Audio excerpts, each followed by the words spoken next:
Okay, so this video is on how to thread the sewing machine.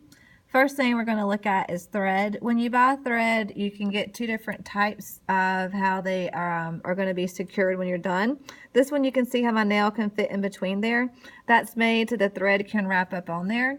That's the new version. The older versions on the top have this little slit, and you can see the slit is right there. And the thread will slide up on under that slit. So they're both work well. The one thing you want to make sure, if you have the older one that has the slit, when we go to start threading, we're going to put it on this piece right here. It's called a spool pin. You want to make sure that slit, and there's my slit, is facing the back of the machine.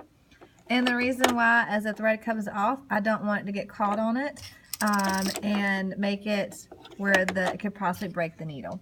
So once I have my thread on, I'm going to then put this piece on. It's called my spool cap.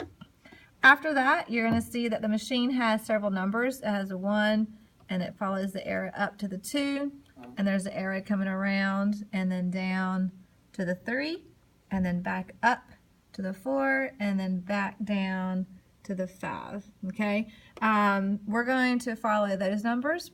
If you notice here, there are dotted lines and solid lines. Today we're going to do the solid line. The dotted line is to wind the bobbin. To get started, I'm just going to take and grab my thread, and you'll notice my machine is still off. And also very important before we get started is my presser foot, which is this right here, is up.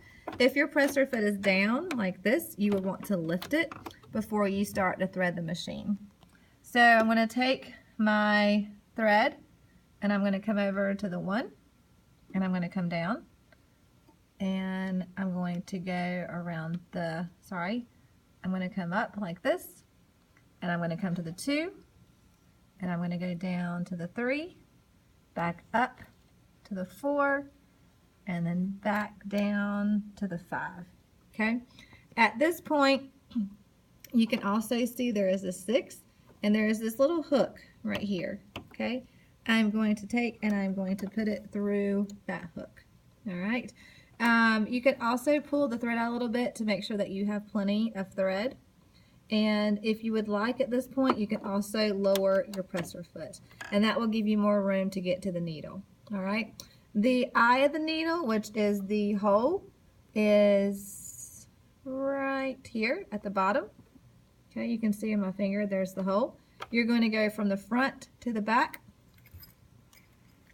of the machine when you do this. And I'm going to try to do it at an angle so you can see me doing this. Okay, so you can see I have it through the eye, and now I'm just going to simply pull it to the back of the machine. Okay, now last thing I want to do is I'm going to lift my presser foot, and you can see right here there's an opening. Every presser foot will have one of these. It may not be in the exact location. This is a great way for you to get the thread to the back of the machine, and you just pop it in there like that, and now you can see it's going behind the machine and it is out of my way. You have now successfully threaded your Baby Lock sewing machine.